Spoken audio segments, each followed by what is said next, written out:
Hey tolerators, this is To All the Men I've Tolerated Before with Namply Katona, your weekly look at everyday misogyny. Today is yet another great and fantastic day because one of my friends who is a sugar cookie, and I keep trying to convince you to join the book club, is here.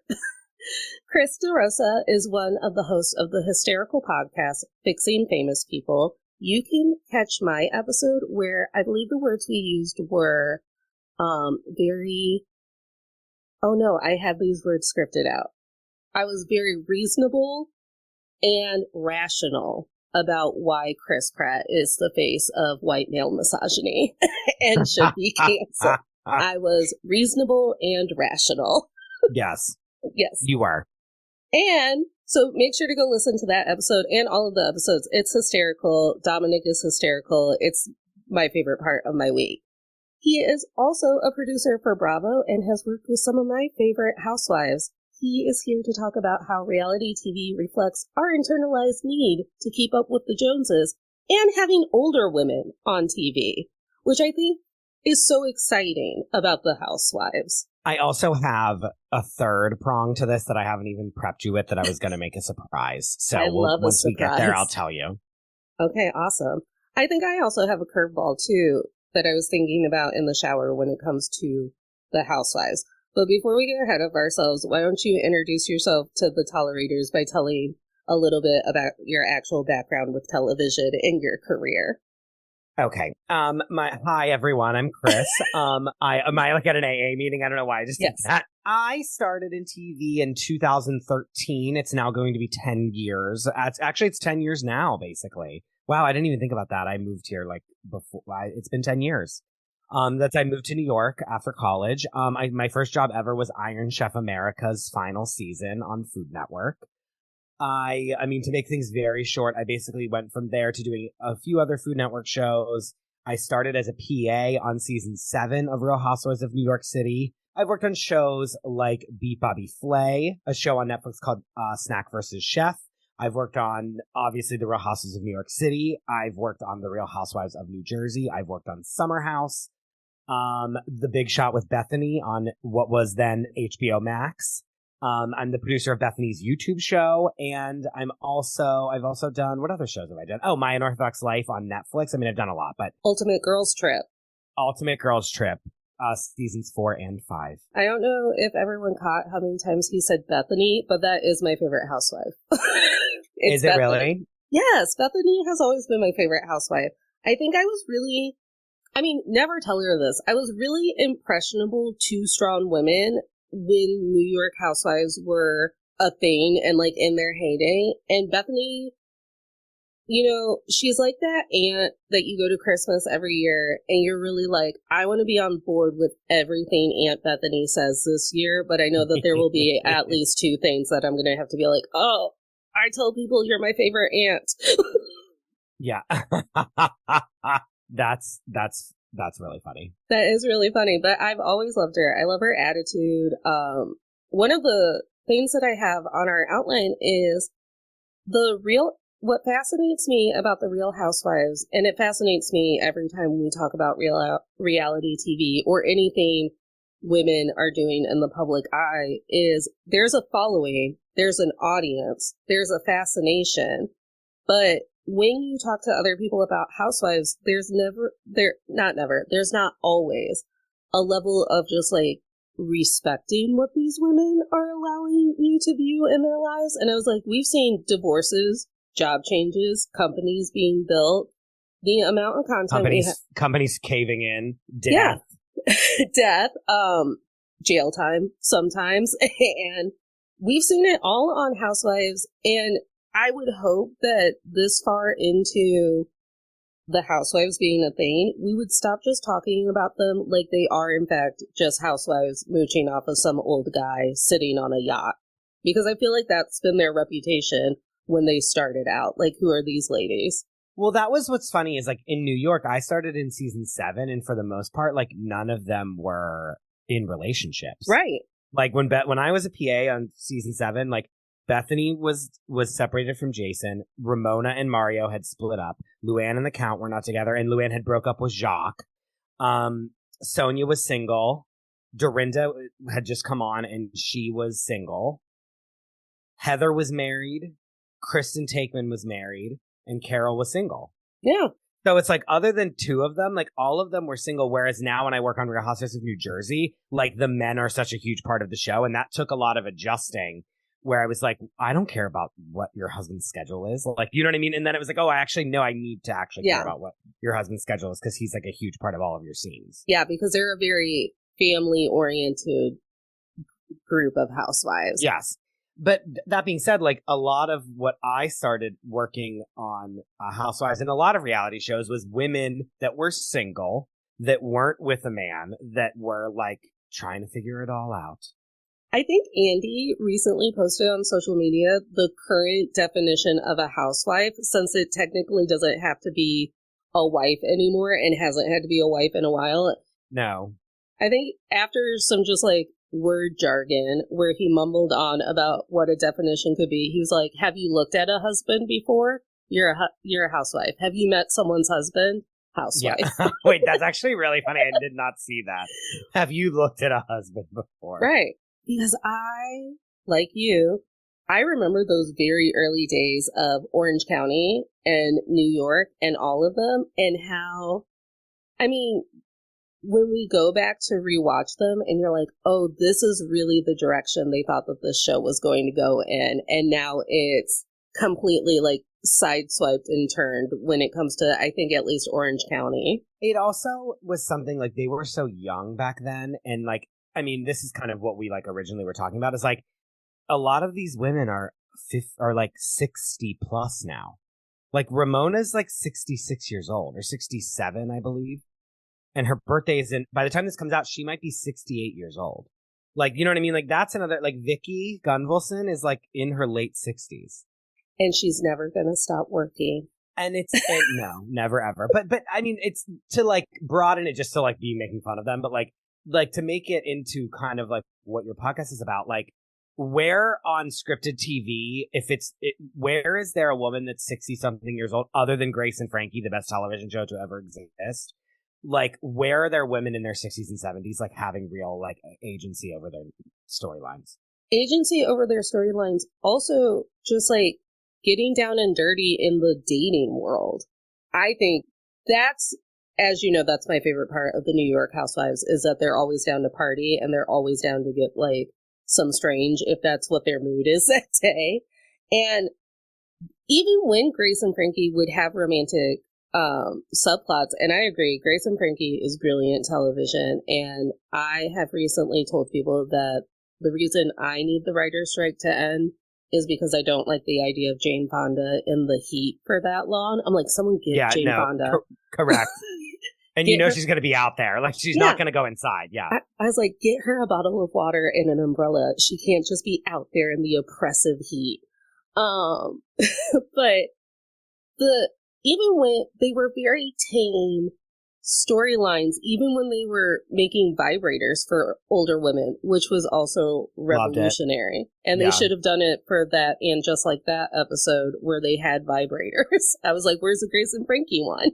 I can't even, like, do not allow us to go into an And Just Like That tangent because it'll never stop. I know. I can't. But yes, correct. Like, Grace and Frankie did it already. Like, the Widow Summit. Sorry, I'm going into it. I can't. Yeah, I have to back away. I know. I will never stop. But, like, the reason I'm saying this is because, like, where on scripted TV are these women represented? In an A story. Yeah. Capacity. Nowhere. Like, name one role. I mean... Outside of, again, Grace and Frankie separated from this. I mean, I think Golden Girls is still syndicated and you can stream it, but even then...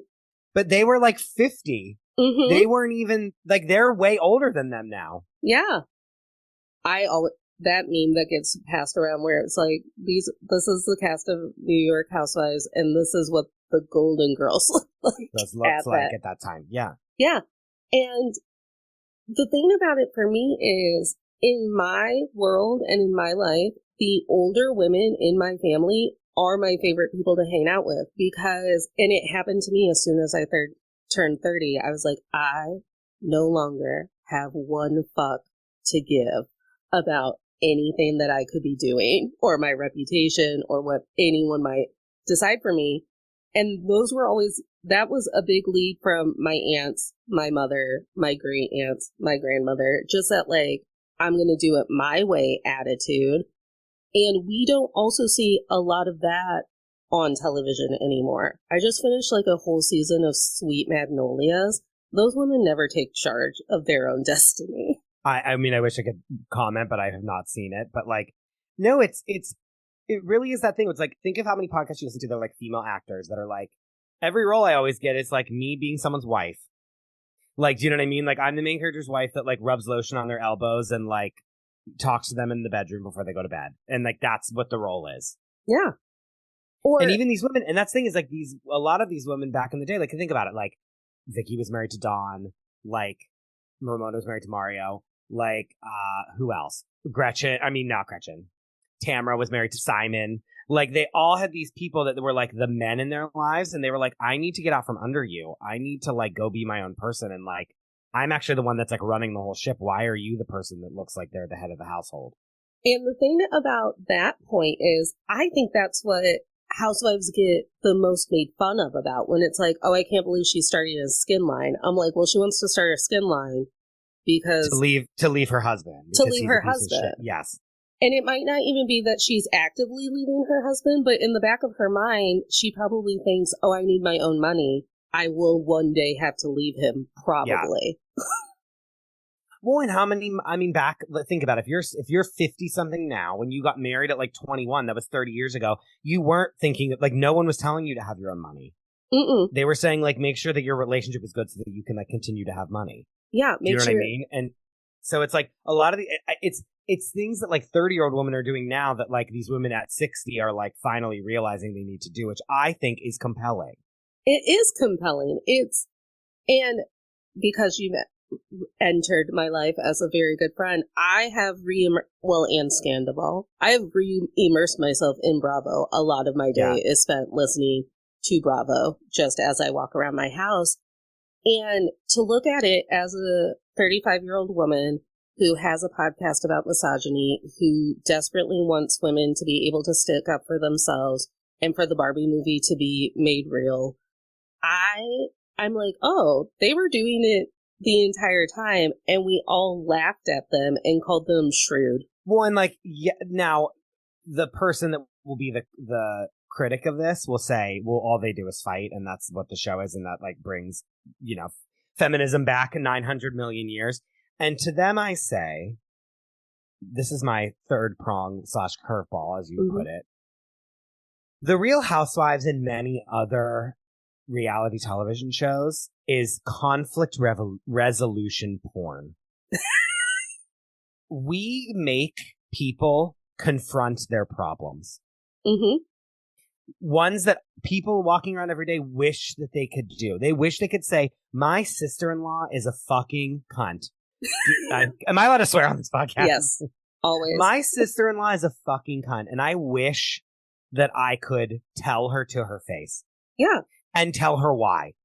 My sister just sent me a TikTok, and it was a woman. It was just one of those women staring into the abyss with text over their face, and it was I'm so tired of arguing with women who did not grow up with a sister. Yes, I called you a dirty bitch and that you would die a slut, but I was hangry, and what do you mean you don't want to go get ice cream? Like I want to hit you with my car, but like that wasn't, I didn't mean that. Yeah, right, I didn't mean that. I may have thrown a DVD case at your head, but that was 45 minutes ago. I thought we had moved past it. No, but this is, I say this to mean like, you wanted to say, oh, my friend who's insufferable that won't stop being annoying and is like being really annoying to me, instead of me like not talking to her anymore and her never understanding why, I'm going to actually sit down with her and tell her why she's being the way why this is affecting me in the following ways. And like, she's then going to have to respond to that, and we're going to have to work through it. And we're going to see each other again because we are on the same television show. So we have to rectify this for the greater good.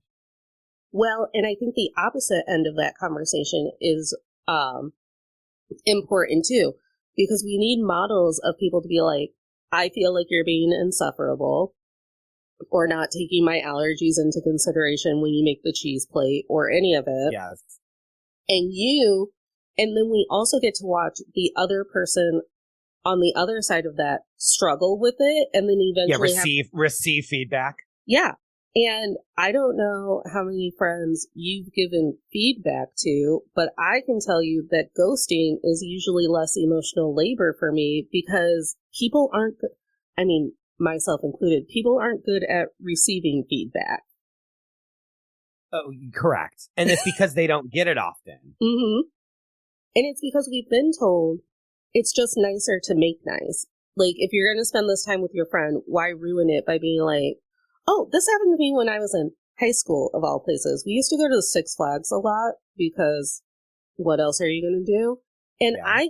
I get dehydrated, and I get dehydration migraines really easily. So whenever I'm at an amusement park, I know that there's going to be about an hour that I have to take a break.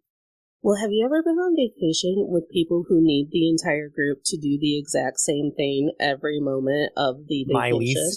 My least favorite thing in the entire world. Because I'm 17 years old, I can sit on a park bench while you ride the monster 15 times. Like, I'll be chill. I'll be right here when you get back. There's probably a book in my purse. Like, I'll probably make a friend. It'll be okay. Yeah. And, like, I need to sit down. So, like, I medically need to do that. Do you know what I mean? It's like, I'm like common safety. I need to do that. So this is still, so I'm 17. I still have all of the internalized misogyny and people pleasing in me. So I was like, okay, I guess I'm going to ride 4 more roller coasters and then we'll go home. And I eventually get nauseous. And my friend's boyfriend is like, Natalie has to sit in the front seat. And my friend is like, why does she have to sit in the front seat? I'm your girlfriend. I should be in the front seat with you. And he's like, because she's dying. She's going to die. Like, I just need to get her where the air is on her and things can blow on her.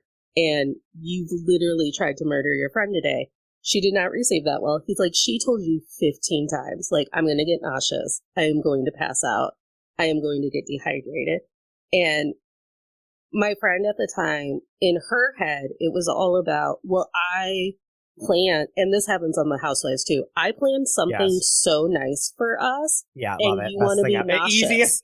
Easiest scene you could ever do is like just be mad that no one is like being respectful of you. Yeah. But anyway, continue. I made the best I believe it's Dorinda who's always like, I cleaned my house. Yes. I invited you to my house. I had really expensive wine and you want to go home early. Yeah.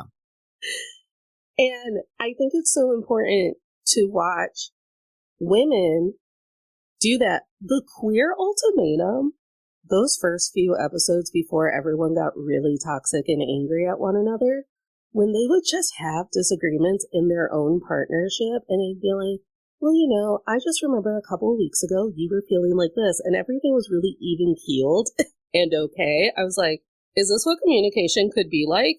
And, like, it's also a thing where it's like, you can just, like, never say anything and then just, like, secretly hate that person forever. And that's, like, not the point of this. Like, the point, a lot of people that go, as many times as people are like, reality TV ruined my life. There's so many people that are like, reality TV saved my life because you forced me to confront all of my problems. Mm-hmm. Do you know what I mean? They're like, my marriage was crumbling and I wasn't dealing with it. And so I just, like let it do that. I was just, like, adrift. Yeah. Or you know what I mean? Like, my kid needed blank, blank, and blank, and I wasn't seeing that. And so because we were doing, like, you know, scenes with my child, I was like, they were pushed to tell me that they needed blank, blank, and blank. Like, there's many, and not to say that I'm like the fucking savior of the world, because I'm not.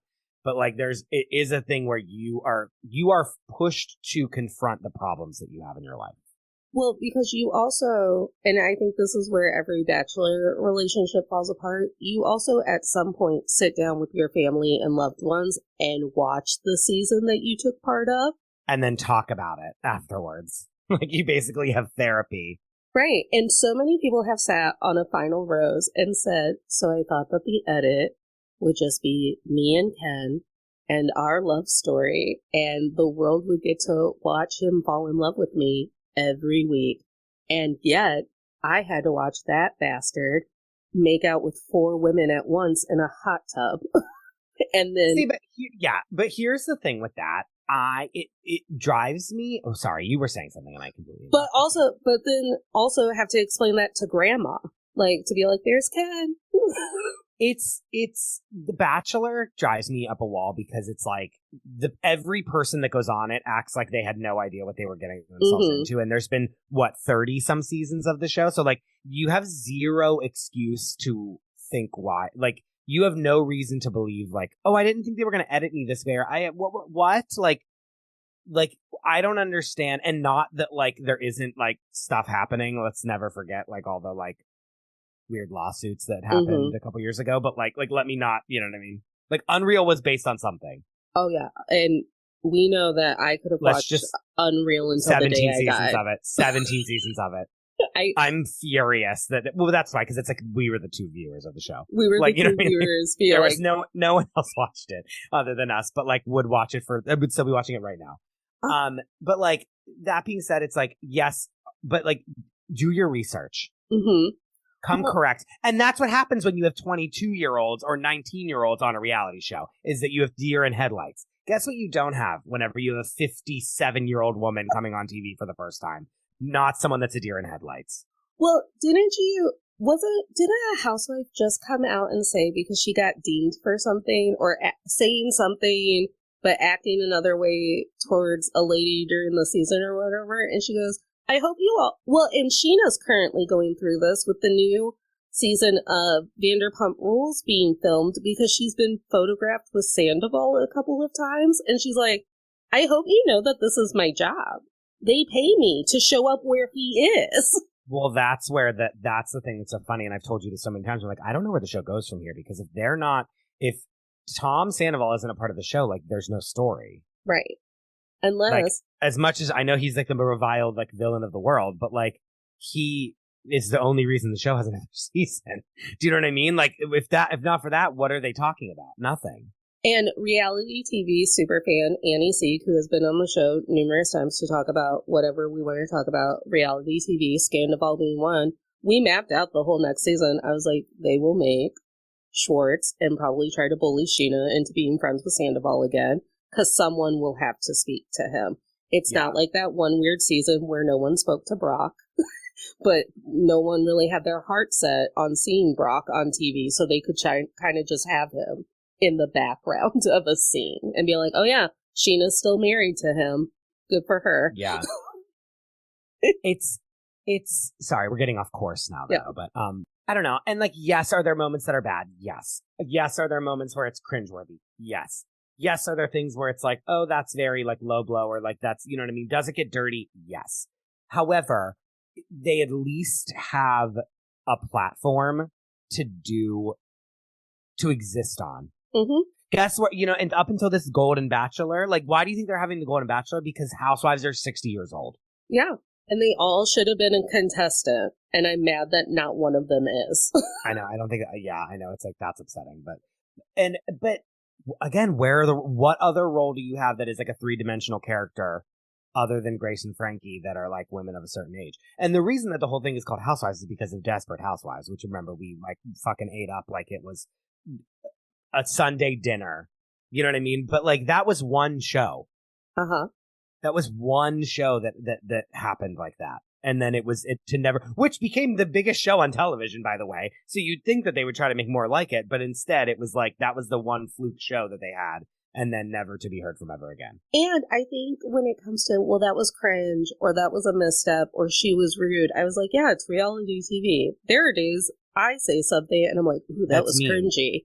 Yeah. Ooh, that wasn't great on my part. But that's what we're watching. And then you get mad if it's too scripted, because some of them have really like come up with their own scripts in their head before they're filming. And you see that happen and you're like, well, why is she on the show? Everything she says sounds planned out. And it's like, well, because every time one of these women has a real moment and is like, you know what? I just really wanted to tell Sally Sue to fuck off. And I did because I was so sick of hearing her mouth.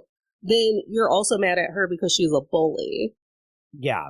And I think it's very, this is so like cliche to say, but it's like women living out loud.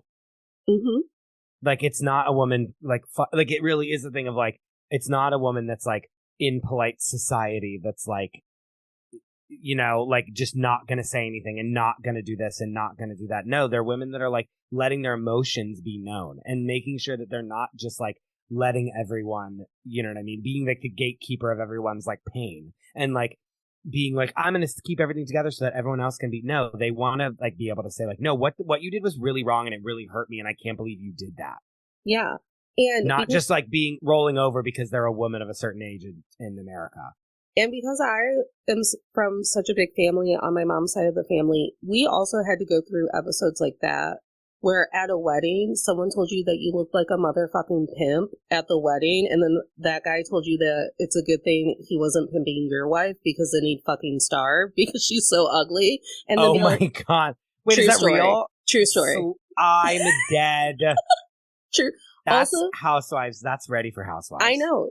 Make my family a TV show. But then also just like hug one another at the end of the night and be like, hey, I'll see you at the kiddo's baptism next week. Because you're going to have to see one another at the next family event. Well, and that's the thing. And like that's the other part of it is that it's like, then you see eventually there's times when there's not resolution. When it's like, no, this has now gone too far and I can't do this anymore. Mm-hmm. But it's, again, I think it's conflict resolution porn because we don't know how to resolve conflicts or do them. I don't think we do. I really, as a society, as a society, we don't do anything until it's time for us to then, like, jump on the hood of someone's car and go crazy because we've lost our minds. Right. It has to be a snapped episode or a future Netflix documentary or nothing. Yes. Part of the reason why the Housewives, because when I text you about them, I call them my aunties. I'm like, well, tell my auntie Dorinda that I really loved this because they feel so much like home. Because when you are a part of a huge Croatian family, you are always screaming at one another and you're always screaming for the spotlight or the attention, or you're all telling stories in the round like a Greek chorus. Yeah. So to me, I was like, oh yeah, I may not have the best skills in conflict resolution because sarcasm can get a little toxic or people aren't used to screaming or loud people or loud women. But I did grow up with a lot of female role models who would tell dudes, you better fucking step off of me right now because it's about to get ugly and it'll get ugly in front of all of your friends. And I've been that woman to be like, think about what you said before I embarrass you in front of all of your bros. And to be a person with that kind of attitude walking in not Bravo land, you get a lot of like deer in the headlights. Or like, whoa, like calm down. Like, oh my God. Yeah. Like, right. I'm sure. Right. You're so irrational. And I'm like, well, this is why they won't put me on The Bachelor. Because could you imagine? I'd be that lady being like, you guys don't see the aliens in the sky?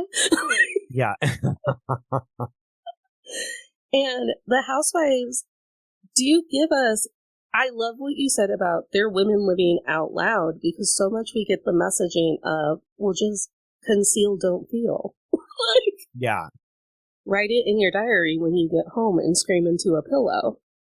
Well, and also, I mean, there's a whole other factor of too of like, once you hit a certain age and you have like men with wrinkles are hot. Like even most of our society would agree on that. Whereas women with wrinkles in America still are seen as old and unattractive.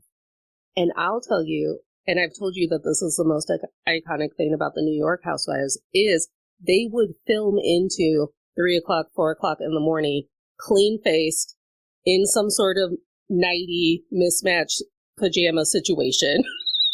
Yeah. Falling down because maybe they're drunk. Luann has fallen into countless shrubbery. And when's the last time you saw a woman on television who was of a certain age without makeup? Yeah. You know what I mean? And that's the other part too, is like there were times when I'd be on other shows and I'd be like, all right, so like just be like whatever. Like, you know, we're just coming over for casual. And then they would be like completely made up. And I was like, no. Like you have like 3 pounds of like lip gloss on. Like I need you to look like you just woke. Like you're like waking up. Do you know what I mean? It's like 9 a.m. in the morning and it should look like it's not like, I don't know why you woke up at 5 a.m. to get 4 hours of hair and makeup. Like I wanted you to just be rolling out of your bed. Like I want it to be real. You know what I mean? That's the thing that everyone thinks that we want to like script everything and make everything be fake. And it's like, no, I actually like am fighting with people all the time to make it not scripted and to make it be real and raw. Do you know what I mean? It's like, that's what we strive for. And so there were times when I would like, I would be on other shows and I would be like, listen, I worked on shows where the women will get plastered, or like even if like they were out all night and so they wake up in the morning and they just don't even fix their hair and they walk downstairs for breakfast and put a mic on and eat breakfast and they look like they put their hand in a light socket.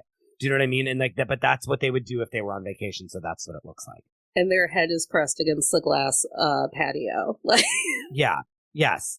Do you know what I mean? Like that, like there's a, like, where do you see that ever anywhere else? Definitely not on The Bachelor. On The Bachelor, you have to work until 5 o'clock in the morning and chug champagne and then wake up at 8 a.m. because you're like, if I don't do my hair, he'll never pick me. Well, not even that, but like we're not even talking about the same people, because it's like they would never be on The Bachelor because they're like old hags, like as far as society is concerned. That's, I think, the other thing is like these women are like, there is a pressure for them to look good because they're on Housewives and they're going to, they need to look good. But it's like a thing where you're actually seeing women in a dress that 10 years ago would be inappropriate for them to wear because of their age, looking great, looking amazing, like being able to like look really pretty and still be older, and that not being like, look at this desperate cougar. Do you know what I mean? Like, remember that? Remember, like, do we even use that term anymore? Remember when that was a term? Like, they were women that were in charge of their sexuality and wanted to be with someone that was like not have erectile dysfunction because they're the same age, like was branded as like us, like basically Satan. Like a predator. Basically. Like, think about that. Yes, a predator. That's a great, yes, think about that for a second if we want to really get into it. I do think that Luann and Sonia should have their own Bachelor or Ultimatum or Perfect Match type of. I think Bravoverse should do a Perfect Match situation with Luann and Sonia at the head, and they call it like the Cougar Den. Well, back in the day, whenever Carol was like with Adam and like her and Luann got in that big fight, Luann wanted to like do a show she was like, I'm gonna do a show and I want it to be like, I'm gonna match like women up, like women my age up with like younger men, and it's gonna be called like the Cougar matchup. Or I don't remember what the title is, but like she basically wanted to be like, oh, since I matched up Carol and Adam, I want to like match up like women our age and then like 25-year-olds, which again she could just do today. I think it'd be great. And and not for nothing, I like watching women in their 50s going on a fucking date. I do too. Because like, I think it's so interesting. It's like, I want to go back in time and slap my 24-year-old self for everything I said on a first date. You know what I mean? Like, if you don't think that, then you have there's something wrong with you, in my opinion. Mm-hmm. Or like, not just getting up and leaving because the first date is so bad. Like, calling it after 15 minutes to be like, okay, I gotta go. Yeah, like, I actually have to leave by, like, I just got so busy, like, I have to go. But like, these women, like, imagine being 50 years old and going on a first date and knowing exactly what you wanted and like and just like being able to take someone for who they are. Yeah. Know what I mean? Yeah. No, it is so maybe that's why I'm really bad at dating, because I've only watched the Housewives do it and be like, that's success. You just go and you're like, this is who I am, baby. Which PS it isn't, because they never end up like staying with anyone. I know. And I'm like, yeah, you just get like your cocktail and you're like, what do you mean you don't like it that I have crystals? This is who I am, baby.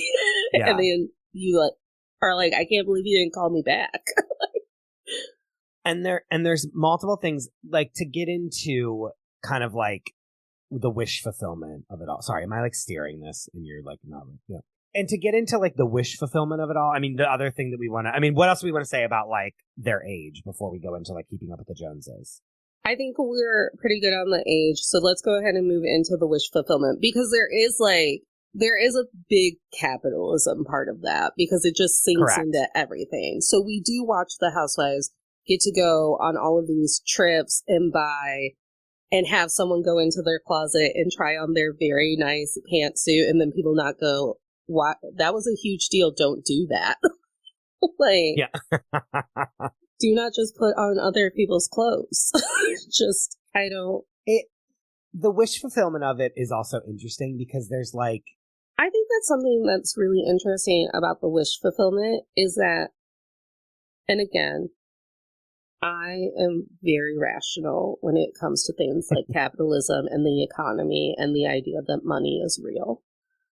But what people don't understand is that rich people also have this idea of having to keep up with the Joneses, and it's not that the housewives are competing with us to make us believe that they're well off and fancy. They know that we think that they're well off and fancy. They're trying to do it with one another. And I think that should be an equalizer, because it's like, at the end of the day, everyone does that, no matter where you are on the economical line. Like, at some point you are like, well, if they're getting that level of seats at Stevie Nicks, I'm going 3 rows ahead because I can, like, and taking photos to stunt. There's a part of it where and that's the thing that's really funny too, is I think that, like, there's a very big difference between people like housewives that have had money for a long time and housewives that have money now because they're on the Housewives. Mm-hmm. And just reality stars, just people in general, people with like old money and new money is real. Like, it really is. Yeah. And being able to see some people that are like really like, oh, I grew up with this money, it's very like different from the people that are then like label.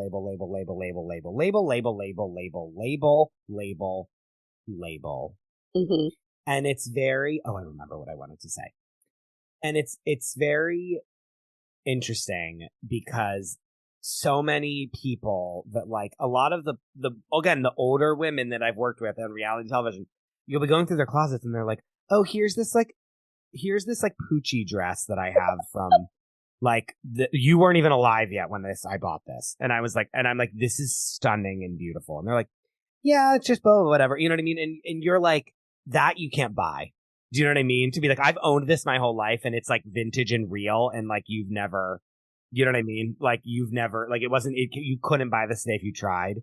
Like that kind of shit is like the real flex, which I love. And I'm sitting there being like, that should be in a museum. Yes. Donate it to something. Yes. And the one thing that I will say is that like a few things that I have learned from the Housewives. One time when Dorinda, it was one of the gallery shoots, which is like basically whenever they turn around in their name and you see their name, like the like quintessence, the thing that's like the most spoofed of all the Housewives, whatever. It's like, it'd be like Natalie, and it'd be like you spinning around and like looking into the camera and smiling.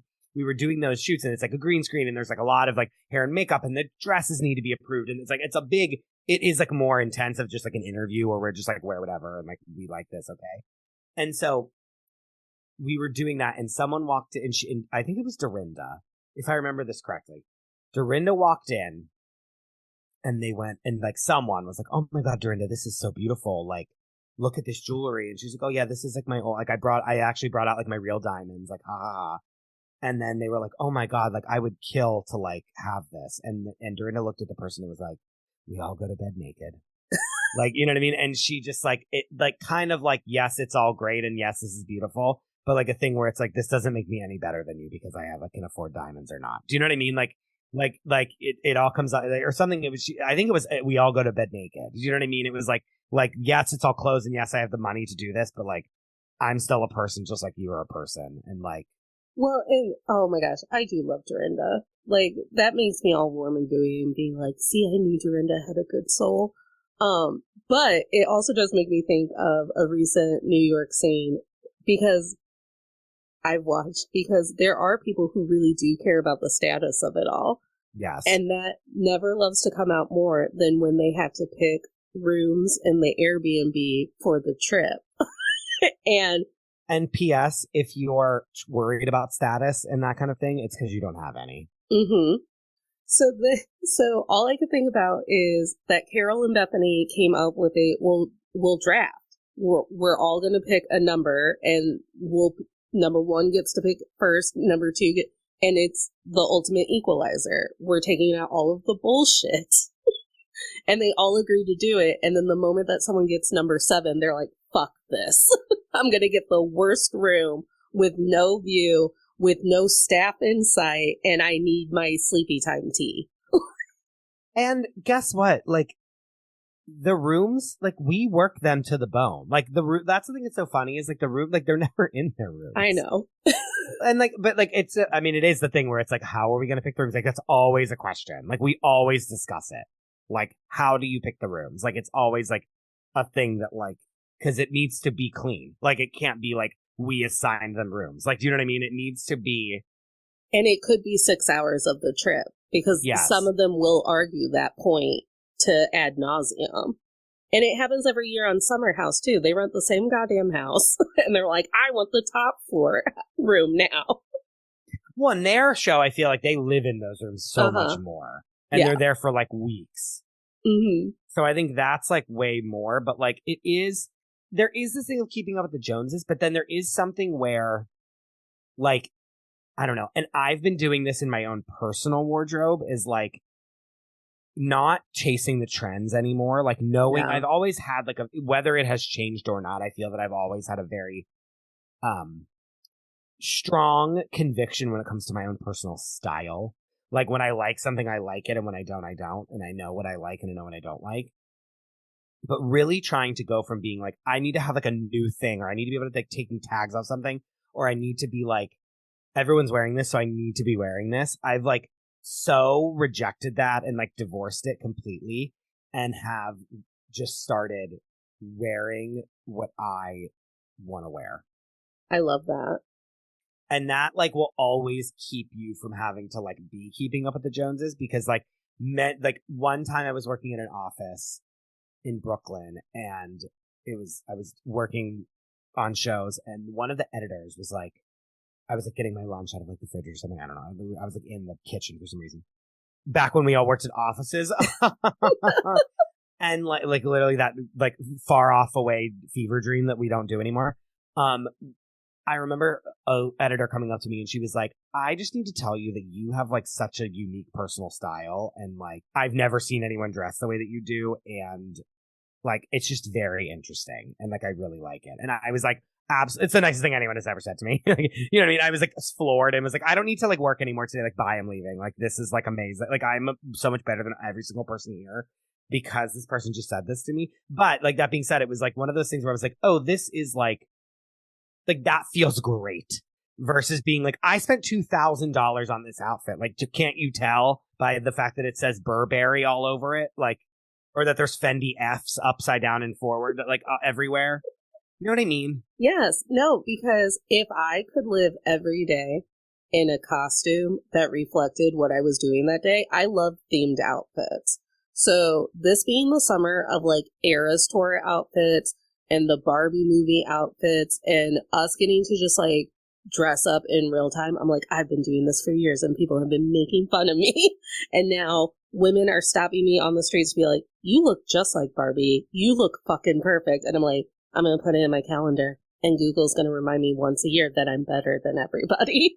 Well, wait, do you know that this is really embarrassing and you can leave it in, but that I have a folder on my computer that is screenshots of really nice texts that people have sent me, or like emails, and then I just keep it, and sometimes when I need to pick me up, I look at them. We all do that. I was just at the Beyonce concert. Yes, you were. And I was thinking about this while I was getting ready, and I was thinking like, whereas everyone is like buying new things and I need to have an outfit, I need to have this. And I was like, no, I'm not doing this. I am not buying a shirt. I'm not buying something just to wear to a concert that I'm probably never going to wear ever again. Do you know what I mean? Like, I was like, I'm not doing this anymore. I was like, I have my own clothing. I wore everything I already had in my closet. I like wore what I wore. And there's something about it that was so liberating of not being, and same thing for the Barbie movie. We went to the Barbie movie for my friend's like bachelorette party, basically. She got eloped. So it was like a wife-lorette, which I don't think is a real thing, but like she called it. But like, it was basically like her bachelorette party. We went to see the Barbie movie and everyone dressed in pink but me because I don't have anything that's pink. And I was like, I'm not buying a pink t-shirt just to go to this movie. I'm going to wear the clothes. I wore a Spice Girls t-shirt. If that's not acceptable, I don't know what is.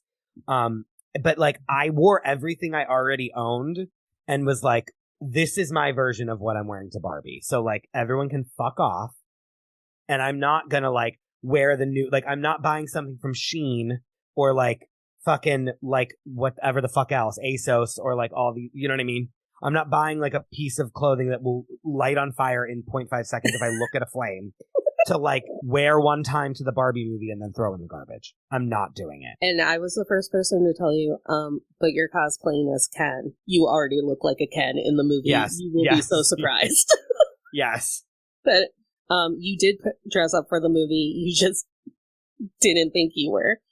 And I do think that our fascination with fast fashion and looking good for things that I bought into this summer, even though I knew if I actually took the 15 minutes to look through my closet, I'd have the perfect Taylor Swift. Yeah, I'd have the perfect Taylor Swift outfit. But I want a reason to feel. When celebrities screw up, are you the person who immediately texts your friends about it? Does your family routinely rewind TV shows because you scream irrationally loud at missing plot points? Are you genuinely mad at Ariana Grande for dating married men, but not mad enough to change your plan to take off from work the day Wicked comes out? If you answered yes to any of these questions, or are even friends with someone who would, then Fixing Famous People is literally the podcast for you. I'm Krista Rosa. And I'm Dominic Pupa. Fixing Famous People is the podcast where we, two veteran reality television producers, unpack the biggest celebrity scandals dominating entertainment news and our lives. Every week we attempt to fix a new celebrity client by analyzing their missteps and each pitching a solution to return them to glory. With a slew of hilarious guests and hotter than hot takes, Fixing Famous People is here to transform the reputations of the stars who are clearly not just like us. You can find Fixing Famous People literally anywhere you find podcasts. And you know, the other thing is I know we're like jumping all over the place, but like even like taking care of your, and this is like not about Housewives anymore at all, but like taking care of your clothing and buying something that, and I know that this is like what every person says and everyone's like, shut up, but like buying a t-shirt doesn't feel like sandpaper and being like, oh, this was like $15 more, but it actually is made out of cotton and not like chemicals. And like, it feels like this is like, from I think Richer and Poorer or whatever that brand is. And like this is a t-shirt that I'm feeling, and it's not about it for me for my birthday, but it's like this is like a quality made garment that I will have for like a long time. Yeah. Do you know what I mean? And so it's like actually not having to keep up with the Joneses is also like not having to like redo your wardrobe every 2 years. Do you know what I mean? And like just having things that are set, because there's nothing chicer than being like someone being like, oh my God, like what, this is beautiful. Where did you get this? And then being like, oh, this is from like 15 years ago. I can't like, even remember. That to me is like beautiful. Like I'm like, oh yeah, I bought this on sale. It was the last one and it's from like 4 years ago and I've like just kept it in really good condition. That's like porn to me. And I do believe that, and again, if I had just spent 15 minutes because you know what I won't buy new outfits for anymore is weddings. Because I'm like, I hate being at a wedding. Why would I buy a new? I refuse. You're going to die. I think you know this. I wore Richard, as in Richard Medley's, like suit to a wedding in Italy that Dorinda gave me. Because she has a good soul. Because she was like, I'm going to get rid of all these clothes. Do you want them? And I literally looked at one thing and it was like an extremely expensive, like, cashmere blazer, and I was like 100% I do, but like it's not like I wore a suit that like is from 20 years ago and I didn't care because I was like, I'd rather just do this than have to go to Zara again and buy a suit for $300 that I'm not going to fit into soon. The thing about weddings is I usually have to travel for weddings because I don't live anywhere near my family, and so I'm like, okay, you have to pack I guess 5 dresses because I'm a lady with hormones. Who knows what my body will look like the day of the wedding?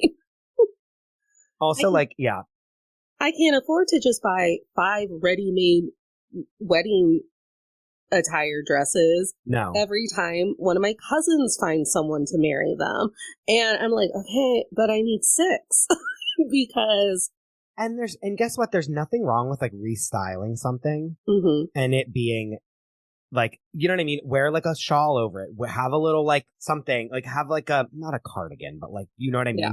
Even if it's like a sheer little, like buy a little sheer, you know what I'm saying? Like a little cardigan, not a shawl. Who wears like a shawl anymore? But like a little cardigan or something that's like over, like as if you would wear like with a maxi dress, like a jean jacket over a maxi dress, like whatever that is in formal wear, like wear something like that. So a cape. Okay. Yes, though, but like for real. Yeah. Like wear something over, use something to make a variation on this dress that you've worn to 7 weddings. Like I have this burgundy suit from Zara that should not still be in good condition, but is because I've worn it. We've worn it out. We've worn it to like minimum 10 different events. And like, it was only like a $200 some Zara suit. It wasn't any, but randomly the quality was really good. You know, when sometimes they're like, let's like make this for real and make it like nice. And you're like, wow, really? I've worn that suit so many times, and I've just like changed the way that I've styled it, changed the shirt underneath, worn the suit jacket with different pants. Like, and it's really that thing of like, I've taken that, it's like the sisterhood of the traveling pants. Like, I've like taken that suit and worn it to like 17 different things. And I've saved, if I would have had to spend, let's just say conservatively $250, what's that times 9? You know what I mean? I've saved like thousands of dollars. No, but the thing of like the keeping, like the wish fulfillment of it all is great, but it's that thing where, I'm like all over the place. So you should say sorry. The wish fulfillment of it is very interesting too, though, because there is a world where you do get to see that, like, oh, even if I had like $40 million, like I would still have the exact same problems that I have right now.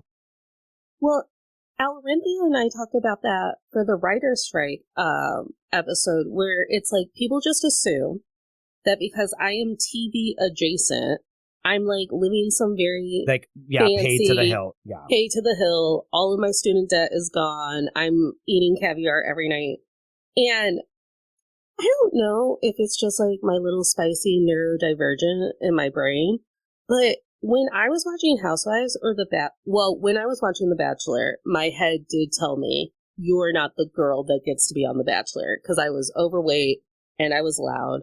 And I was funny. They're so mean to funny women in that franchise. They're so mean to funny women. Yeah, 100%. And so I did realistically know, like, you are not the girl who gets to be the Bachelorette. No one wants to. I still say that I should be the first fat Bachelorette. 100%. You would be. I would desperately want you to be it, but however, I know that like they'd be so mean to me. No one, but like no one else would. Like the internet would. You would have to disappear afterwards. I would have to, which I think is why Netflix is my bread and butter, because what Netflix does, like the Housewives, is it's an ensemble and not just one person on a journey. And I think that's the only way shit like that works. Yeah. But when I was watching The Housewives, I never then looked around my dorm room or my 1-bedroom apartment or the home I grew up with in my family and went, what a fucking dumb. Like, and I feel like we're very much in this age of television where everyone wants to scream if the TV has made them feel bad. And I'm like, well, sometimes movies are supposed to make you feel bad. Like, sometimes that is what we're doing. And, like, it's not their fucking fault that you don't have a good job. Like, you know what I mean? It's like, what did they do to you? Like, you know what I mean? And yes, that's not like, it's maybe society's fault, but it's like not this person's fault that you don't have. I don't know. Also, turn it off. Yeah. And I think, too, it's like, even like, there's the only show that I feel like I've watched where it's like not relatable at all anymore is like the Kardashians now, which is why I feel like I like it again in small doses, as like them being so rich and powerful that it's like that now it's like fantasy, which I love. But like, not for nothing, it's like, yeah, you could have a really nice apartment, but then again, you're always worried about like your taxes and the this and the shares and the, you know what I mean? It's like, it's not, we think it gets, if I just had this much more money, it would be easier, but it's like, there's a threshold where it then just gets so much harder because you have so much more to manage. Yeah. And I think this is why I want you to come on Still Comfy for Drop Dead Gorgeous, because I'm terrified of doing that movie. And it's my favorite movie. Because yeah, I know every single word to the entire movie. Me too. And I can do it in Kirstie Alley's accent. But may she rest in wherever the Scientologists go when they're gone. Yeah, I'm clear. Like, may she rest in Xenu. Rest in Xenu. But I've said this out loud. I'm like, we can't watch my favorite movie anymore. I go, there can no longer be public screenings of Drop Dead Gorgeous. Oh, no, it's terrible. It's terrible, but it's also such good satire and so offensive that people won't get it. Yes. And I think we're, like with the Housewives and reality TV, we have, and I am the biggest, like, at fault of this, of having parasocial relationships with people who are in the media that I admire. I would push someone in front of the bus if they were mean to one of the Critical Role women and I caught them at a con. I'd be like, oh, you died today, and just shove them in front of a bus because that's my job as their friend that they don't know about. And it's funny you bring that up because it's like, that is another part of it is like, we've gone so far where it's like we want to be them so badly that we think that they're our best friend, and it's like that's also not what this is. Yeah. And I mean, I just admitted on my own show that I call the Housewives my aunties. I'm like, look at my aunties having a great time on vacation. Yeah. Which they would have invited me. But I think when we've taken our parasocial relationships with like influencers and people who are making like in real time content and podcasters, and also have been like, so that means I should also be mad at the Disney princess who pissed me off. And I'm like, no, Cinderella's not your friend. No. And there's so many, I don't know. It's just like, so we could sit here and like unpack everything and like be mad about everything and do this and do that and like blame everyone else for every reason that we're like not okay. Or we could just like do better and like try to get, I don't know. I know that's like such an oversimplification for everything, but it's like, it's not any TV show's fault that you like don't feel good about yourself. Yeah. I had a fucking meltdown when Taylor Swift was dating Maddie Healy right before I was going to her fucking concert, because I had planned a lot of marketing for this show surrounding Taylor Swift. And I was like, why would you do me like this? Yes. And it's like, that's not her problem. It's not her problem. It's not her problem that I was like, I'm going to use Instagram photos of me at her concert to sell my own shit. It's probably me taking advantage of her. But then at the end of the day, I was like, well, I guess if Taylor Swift can get had by a ugly man who has bad opinions and an even worse attitude, then I won't feel as bad about it the next time I date a man that I don't know is secretly homophobic. What did I just say? They have the same problems as us. They have the same problem as us. Have I been at a drag brunch in my youth where all of a sudden I'm having a really good time and a straight man has stormed off in a fury because he didn't know how gay drag was going to get? Yes. And then you have to go, wait, is my friend homophobic? Who brought the homophobe? Oh, that was me. I mean, Taylor Swift has never she's never not been gotten by a man. We've heard it time and time again, not to like invoke hate against the Queen Swiftie, but like, you know, she can't get it right. Why should any of us get it right? Right. Also, that's why I like her. That's why I cry every time I read one of her songs, because I'm like, I have also gone through this, and I am also a foolish one. You really do relate to it. It really is relatable. And so that's the other thing is that, like, these women don't stop. No. Like, they don't stop moving. Like, so much so that, like, I was filming with someone recently and was like, I need you to not in the middle of a sentence walk into another room to go look for like God knows what in what drawer where. I was like, I need you to stand here and look me in the eye and I need to have a conversation with you for 45 seconds. And I promise it'll be okay. And the person was like, I can't do that. Like, and then walked out of the room and was like looking for like God knows what. Like they don't quit. You know what I mean? And that's the other thing is that it's like you could be just like them. And now I sound like Kim Kardashian when she's like, get off your fucking ass and work. But like the reason they are who they are is because they never fucking stop.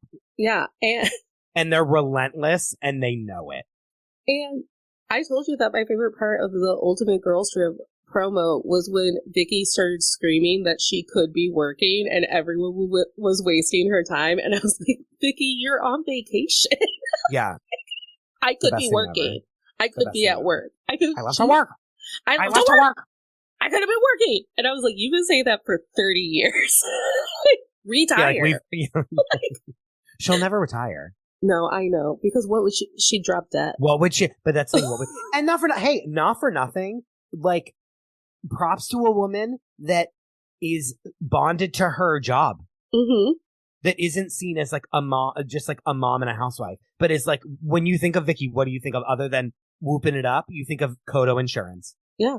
You think of her screaming at people. Why would you waste my time? I could have sent an email.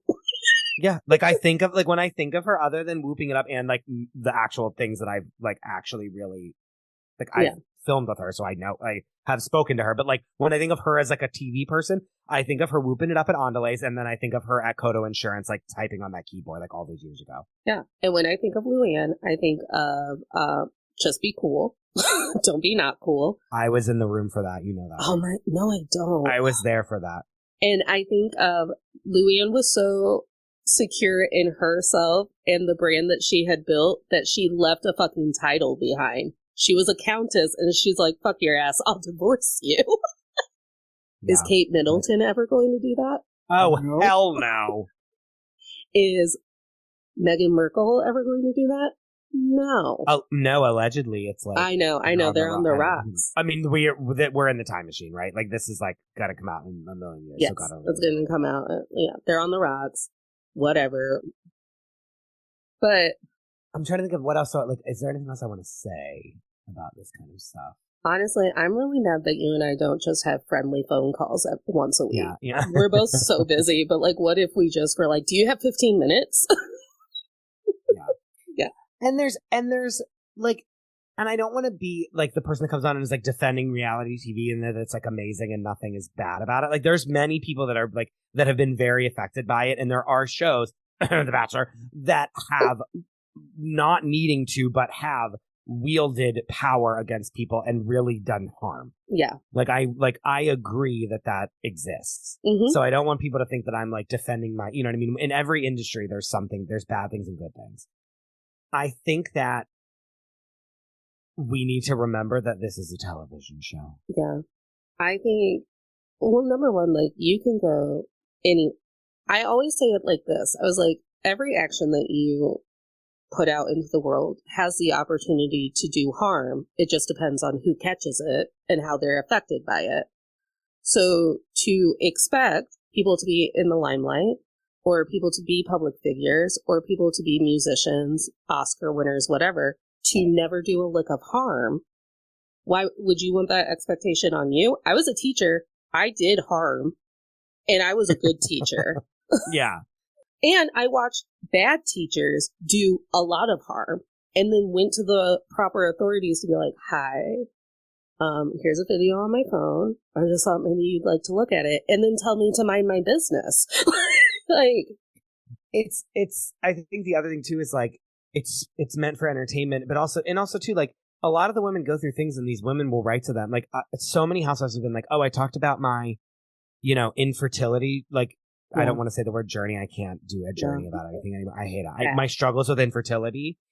And they were flooded with DMs of like, thank you for talking about this. This is exactly what I went through, blah, blah, blah. Like, there is a world in which like we do relate to these people and there is good that comes from shedding light on issues that women have that like I, as a man, have no idea what it's like to go through infertility struggles. Do you know what I'm saying? But it's like I then have learned something because I'm listening to the story that a woman is telling me. How many men can say that they ever do that ever? How often do infertility experiences going through adoption or fertility in general, not wanting children, pregnancy, breast cancer has also been something that's happened in the zeitgeist of the Housewives. We get very sweet, like, storylines or very gut-wrenching storylines of those. Yes. You very rarely get representation of, no, this is what the day-to-day looks like for that. And I think that that's important, too, because it's another way that female stories get told. It's also, this is the other thing, too, is that I feel that, like, anymore we want, like, everything now. Like, we want it to be like, no, we need to see exactly the fight of the two people that are fighting. Whereas, like, I was watching the Kardashians for a different podcast that I was recapping it, and there was a scene where Kim Kardashian goes into her storage unit where she has all of these clothes and, like, every Yeezy thing that's ever been made. Basically, like, one of everything that they've ever made. And, like, she's going through all of these clothes, and although, like, nothing really happens in the scene, I thought it was, like, one of the best scenes of anything I've ever seen because it was so real and like raw, where she was like talking about like, I know that I shouldn't like I know that now, like, all these shoes are like contraband, basically, because my husband's a Nazi. And like, as much as I need to, I'm heartbroken that my husband is mentally unwell, and like so much so that he's become a public enemy and is like causing people harm with his words. That's layer one. Layer two is like, this is also the father of all of my children. So like, what do I do? Say your father is out of his mind and like a crazy person. And like, what do you do? And like, you know what I mean? And is like, is a Nazi. Like, what do you, that's layer two. So like, there's a world in which this is still my parents' father, that I want them to have a relationship with him, even if he's not well. Like, they still need to know who their father is. 3, I like hold on to clothing as memories. Yeah.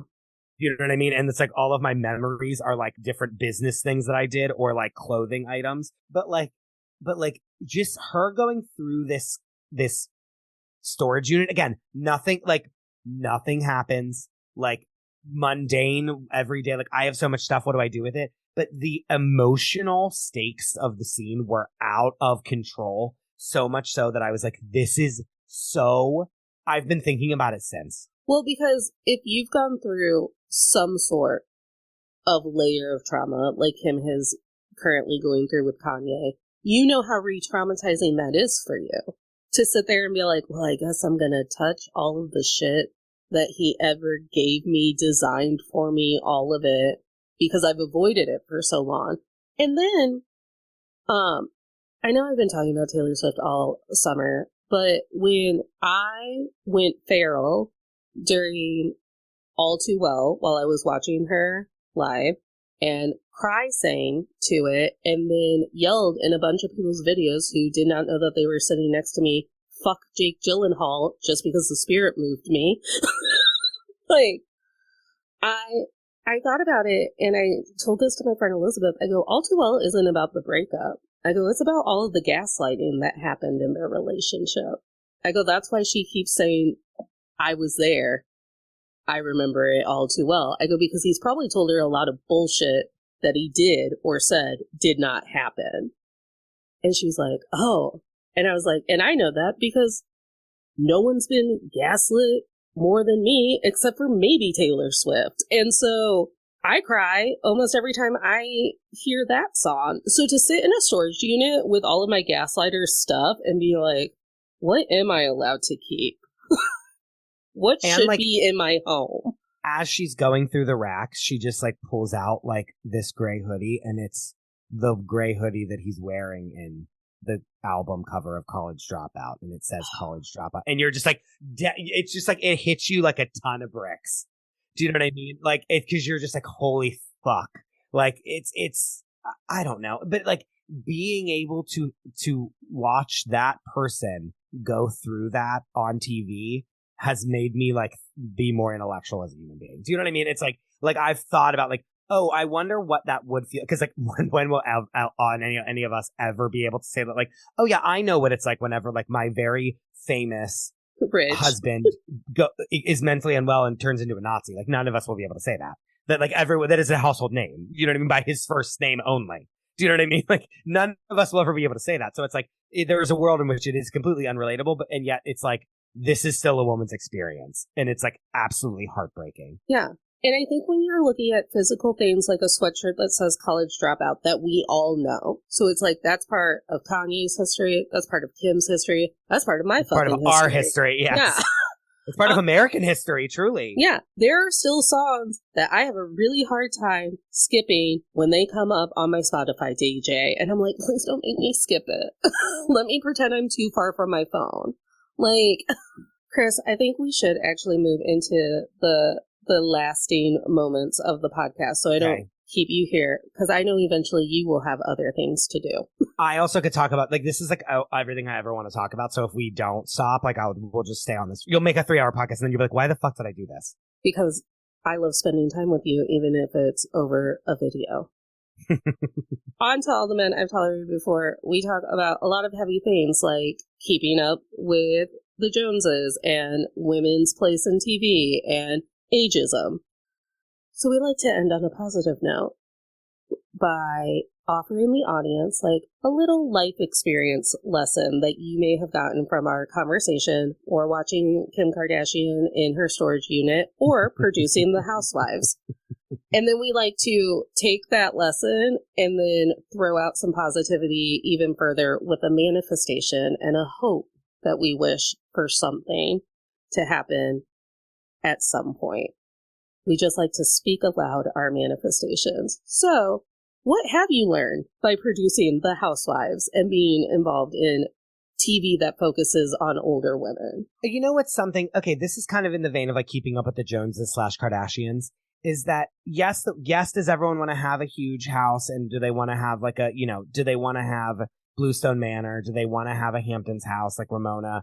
Do they want to have this? They want to have something where they can like have parties and like, be the hostess with the mostest.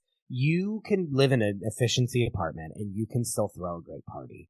I think that that's something that, and not for nothing, a lot of them have said that to me. They're like, we used to throw parties when I had 3 roommates and we were like 25. And it really is something where like, even if you are like, I can never have anyone over because like, I don't have a nice apartment. Like, I don't live like the Housewives. So like, why would anyone ever need to come here? Some of the most fun I've ever had has been like going to a friend's house that was like, cooking a dinner. It didn't need to be anything fancy. It didn't need to be anything, but the special touches, and like, you don't need to have Baccarat crystal glasses. Like, you know what I mean? You don't need to have like Crate and Barrel isn't that expensive. Mm-hmm. You know what I mean? You can get stemware from Crate and Barrel that's like very cute and chic and still it's $4 a glass. You know what I mean?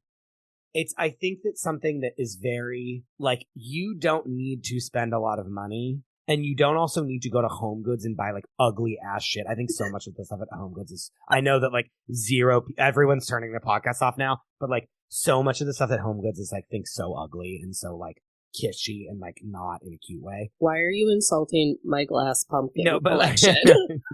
but like there's so much stuff where it's like, there's all these patterns on everything. And I'm like, okay, This doesn't all need to be so loud. Like it doesn't need to be so crazy. You can have chic, nice things from Macy's where you have your Macy's credit card and you end up spending $10 on like a blanket that's on like super sale. You know what I mean?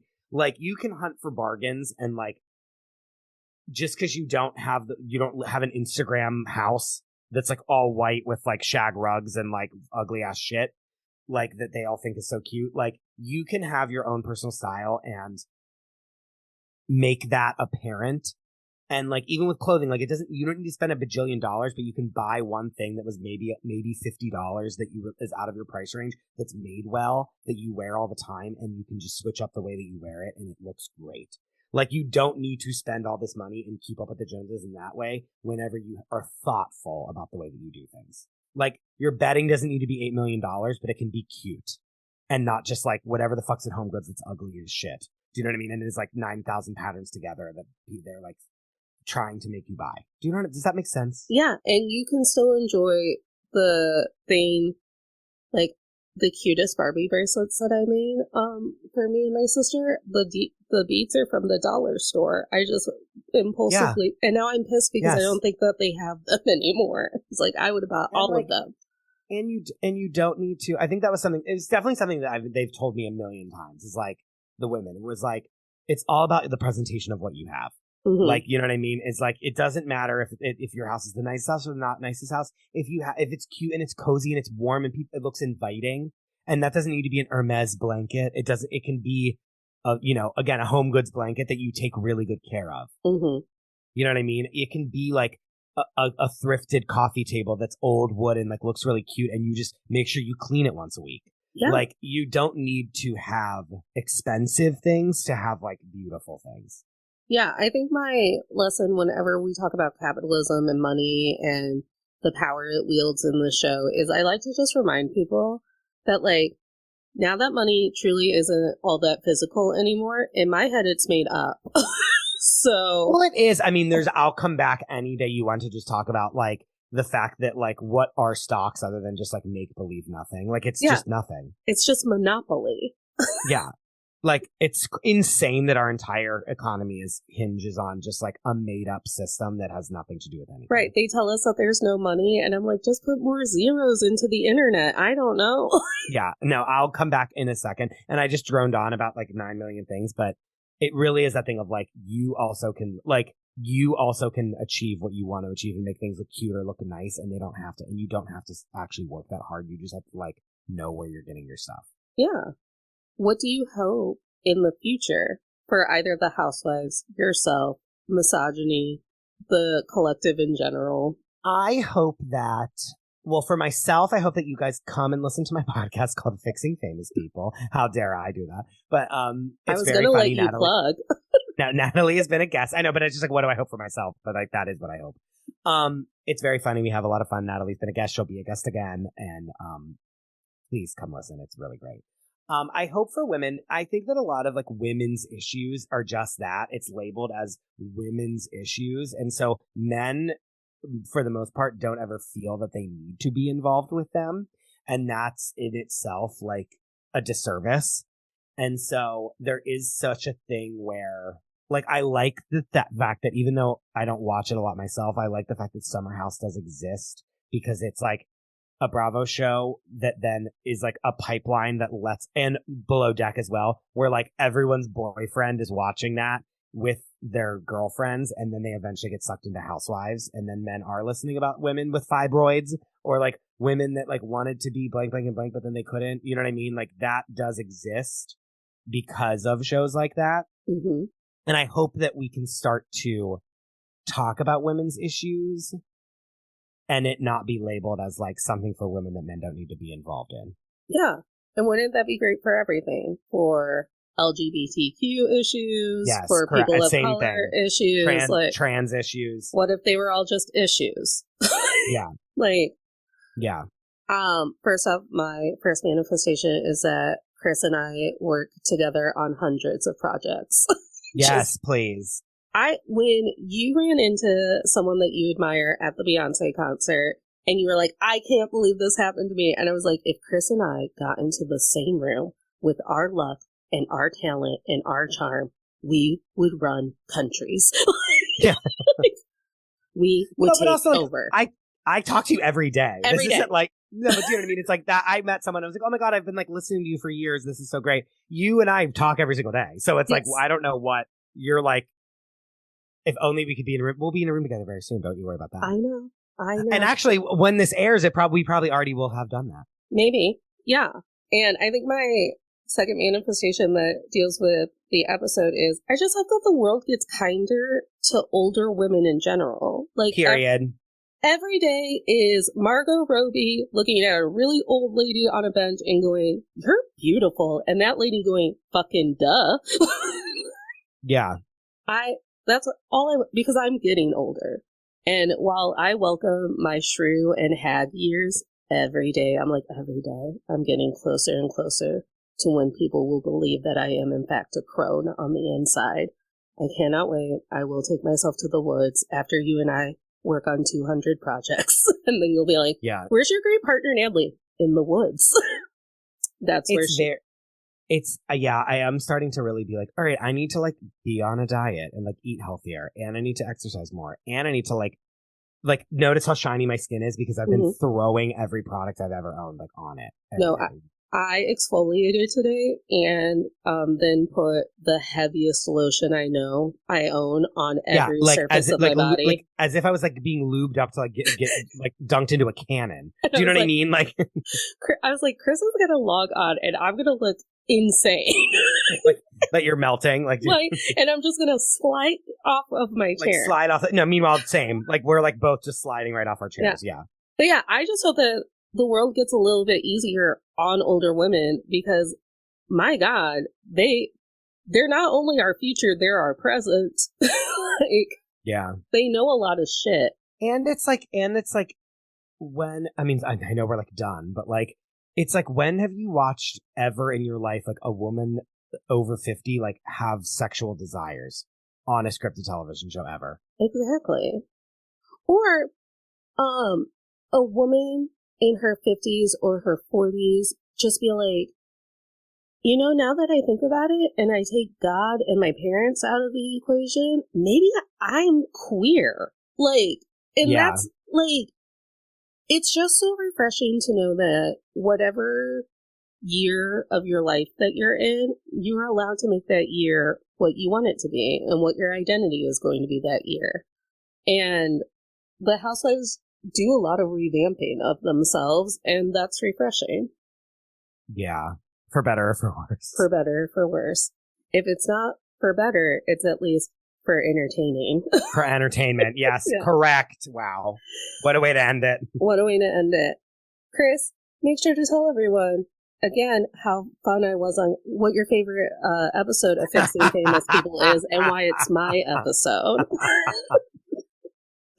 Natalie was on the Chris Pratt episode. It was critically received, critically acclaimed whenever it came down. People were loving that we were doing that episode.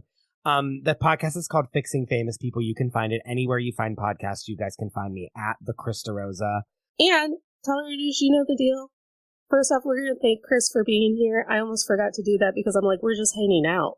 Yeah. Thank you so much for being here. And thank you for all of the future things that we'll do together. And tolerators, follow us at Men I've Tolerated Pod. Make sure to like and subscribe to the podcast and then show it to a friend. And remember, tolerators, you don't have to smile through anything you're tolerating, including a society who wants to throw you out in the bin as soon as your age crouches towards 50. Smiles are for joy.